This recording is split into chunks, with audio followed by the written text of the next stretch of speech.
É inevitável que a gente fale sobre evangélicos. Na verdade, mais do que isso. Temos duas pesquisas importantes sobre as quais conversar. Uma é da Quest e a outra é da Atlas. A primeira trata da queda da popularidade do presidente Lula e do seu governo. A segunda traz um retrato da polarização brasileira. Sim, sim, sim. A Atlas também mostrou queda de popularidade. Todas as últimas pesquisas mostraram. Mas como a Quest foi a que ligou o alarme vermelho no Palácio do Planalto, porque sim, ligou, vamos trabalhar com ela? O número de pessoas com visão positiva do governo seguiu mais ou menos constante, mas o número de pessoas que têm visão negativa subiu de 29% para 34%. E a gente sabe onde que mudou. Evangélicos. A visão do governo era negativa entre eles para 36% em dezembro. Para os evangélicos, pulou até 48% em fevereiro. Mais de 10 pontos percentuais num período de, 2 meses.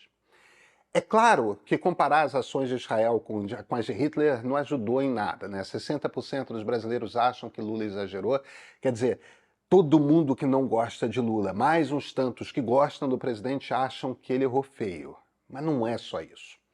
A presidente do Partido dos Trabalhadores, Gleisi Hoffmann, se manifestou sobre isso no programa de entrevista do jornalista Leandro Demore na TV Brasil. Boa entrevista do Demore, tá? Vamos ver dois trechos. Nesse primeiro, a deputada fala sobre a desinformação, às vezes nascida, inclusive, de pastores. E mesmo assim, o PT nunca fechou a igreja, nunca dividiu casa das pessoas, muito pelo contrário, sempre respeitou a todos. A igreja evangélica cresceu muito nos governos do PT, porque não tinha perseguição, não tinha adesão só a uma religião. Isso foi muito importante, mas eles começam a ter uma narrativa que é essa. Então, de novo, veio na campanha. O PT vai fechar a igreja, o PT tem pacto com o diabo. Aí eu pergunto, onde é que o PT fechou a igreja até agora? Bom, quantos pastores o PT perseguiu estando no governo? Que pacto nós fizemos, a não ser o pacto com o povo brasileiro, de levar condições, renda para as pessoas? Foi isso. Então, esse debate nós temos que fazer. Infelizmente, ele vai continuar porque é uma disputa de luta de classes. Pronto. Agora, nesse outro pedaço, o Demore pergunta sobre como o governo Lula pode chegar aos brasileiros evangélicos. Como quebrar esse... Porque parece que tem um encanto ali, né? Virou assim, virou um monolito essa É que história. nós temos que mostrar para o povo evangélico os projetos e programas que nós fazemos. Para que serve o Estado brasileiro? Não dá para tratar os evangélicos como uma categoria religiosa. Tem que tratar como uma categoria social. E dizer, ó, esse governo aqui, que é o governo do presidente Lula, é o governo que dá acesso à renda, é o governo que dá acesso à saúde, é o governo que fez farmácia popular, é o governo que está reabilitando o FIES, é o governo que está fazendo os institutos federais, é o governo que está dando oportunidade para o seu filho estudar, crescer, trabalhar. Não é porque você é evangélico ou deixa de ser evangélico, é porque esse é o papel do Estado brasileiro. Não dá para tratar os evangélicos como uma categoria religiosa, tem de tratar como uma categoria social. O que é isso de categoria religiosa versus social? O que diferencia? Gleisi dá deixa na primeira resposta. Essa é uma questão de luta de classes. Sabe qual é o problema de ideologia? Não é que ideologias não existam.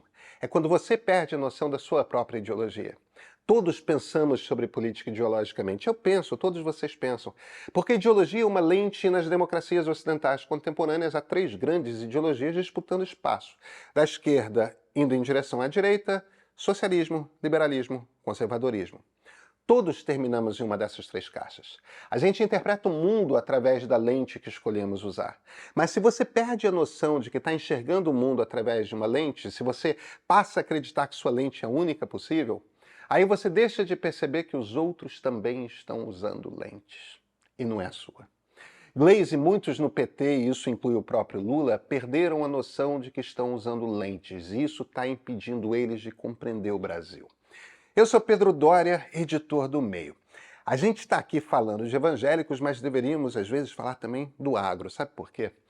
Os dois grupos podem ser principalmente bolsonaristas, mas são muito diferentes. E maconha é um negócio que pode ser tão bom para o agro que ali tem conversa para abrir a sociedade. A Luciana Lima, nossa repórter em Brasília, escreveu sobre isso na última edição de sábado do Meio. A direita para quem abrir espaço para cannabis é bom. Você já é assinante? Entra lá no site que você encontra. Tem jeito de falar com a direita. Você não é assinante?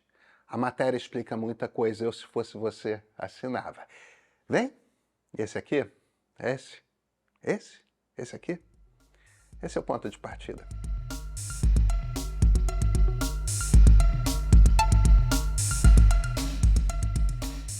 Nós, liberais, nós botamos a pessoa, o ser humano, no centro das nossas preocupações. Socialistas não. Socialistas põem a sociedade no centro das suas preocupações e conservadores põem a família. Só daí, desse ponto de partida, já orienta demais como a gente compreende o que está acontecendo no mundo. Sabe o que é? Eu vou estar preocupado que a pessoa viva sem alguém, público ou privado, impondo escolhas a ela. O socialista vai estar preocupado com a qualidade de vida média do total de pessoas, mesmo que isso queira dizer atropelar um grupo menor. O bem coletivo impera. E o conservador está preocupado com a manutenção de famílias bem tradicionais, a manutenção das hierarquias internas da família. Aquele núcleo é a coisa mais importante do mundo para ele, que o pai e a mãe sejam os que fazem as escolhas para os filhos, que eles possam controlar o que chega de fora para os filhos, como vão criar as crianças, os adolescentes, e poder encaminhá-los de um determinado jeito, sabe, para o mundo. Pergunte a cada um desses qual deve ser a prioridade do Estado e cada um vai dar uma resposta muito diferente do outro. Respostas, muitas vezes, antagônicas. Numa democracia funcional, a gente responde a esse problema negociando os espaços. É negociação mesmo, tá? Um cede daqui, o outro dali. Às vezes um grupo está mais forte, às vezes o outro está mais, por aí vai. Só que não temos uma democracia funcional. O liberalismo, que a gente também pode chamar de centro, foi esmagado. Um bom naco se bandeou para o lado conservador, quem sobrou ficou meio sozinho.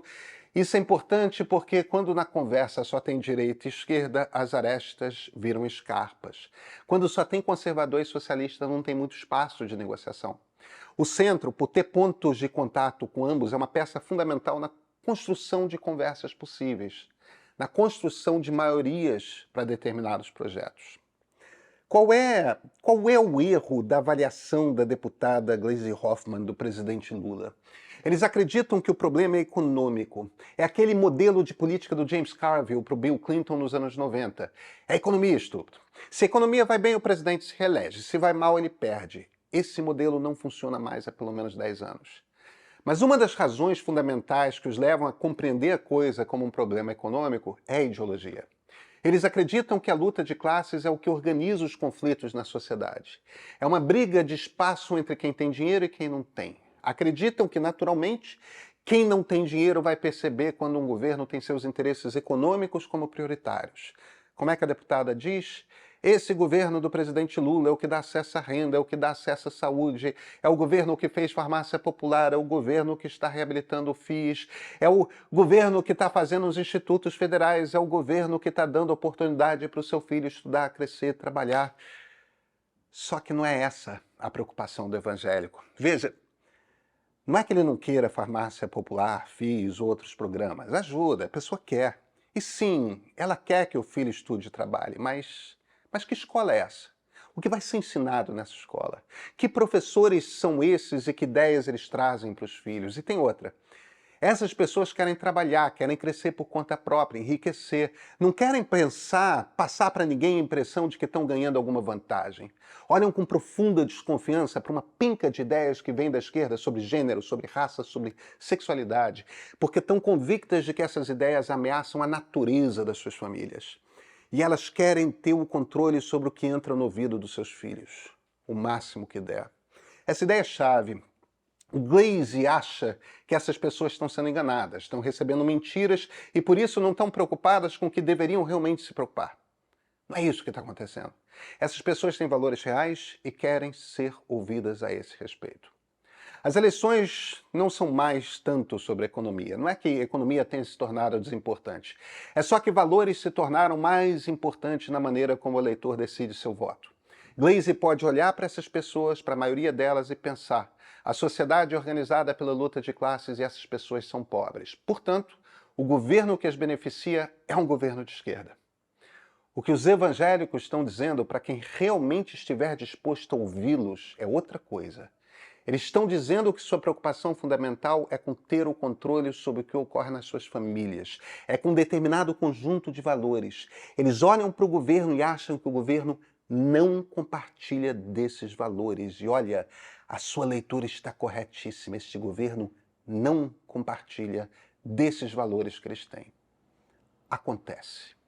Eu também não compartilho de muitos desses valores. Eu acho que é bom meus filhos ouvirem na escola ideias diferentes da minha. Acho que é bom que tenham aula de educação sexual desde cedo. Acho ótimo que convivam com pessoas com valores distintos. Aliás, pessoas diferentes de todas as formas. Mas eu sou liberal, não sou conservador. Acredito em formar filhos com autonomia, que sejam diferentes de mim. Conservadores acreditam em formar filhos que levem adiante as suas tradições, suas ideias, que perpetuem em novos núcleos familiares aquele jeito de viver. Conservadores querem preservar a sociedade do jeito que ela é faz algum tempo. Liberais e socialistas não querem. Na pesquisa da Atlas sobre o nível imenso de polarização do eleitorado brasileiro, há um dado interessante. 23% preferem um candidato que não seja nem lulista nem bolsonarista. É isso. Menos de um quarto da população brasileira. Todos os outros estão de um lado ou de outro. Até tem quase 12% dos eleitores da direita que preferem alguém alinhado ao bolsonarismo, mas não fazem questão. E uns 5,5% dos eleitores de Lula preferem um candidato alinhado, mas também não fazem questão. Só que essa soma não é de 40%. Um pedaço é de direita e o outro pedaço é de esquerda. O centro está esmagado pela polarização afetiva. Então o que resta são as escarpas. Sem o centro com seus pontos de contato dos dois lados, esquerda e direita se tocam e se espetam. São visões de mundo essencialmente diferentes. Essa base evangélica é em maioria conservadora, é ideológica e veio para ficar. A esquerda não vai conquistá-la com Bolsa Família. O que o governo faz com isso? Uma coisa é entender que num país que caiu tanto para a direita, o discurso de esquerda não traz voto novo, só consolida voto bolsonarista. Mas isso só vai acontecer se o governo for capaz de entender que a sua lente, a lente que usa para ver o mundo, não é a lente de mais de metade da sociedade. Então as soluções que nascem desse olhar não necessariamente vão ser percebidas do outro lado. Se o governo não entende isso, sabe o que acontece? Fica que nem barata tonta dizendo: a economia cresceu e eles ainda não gostam de mim, que mistério é esse? São os valores.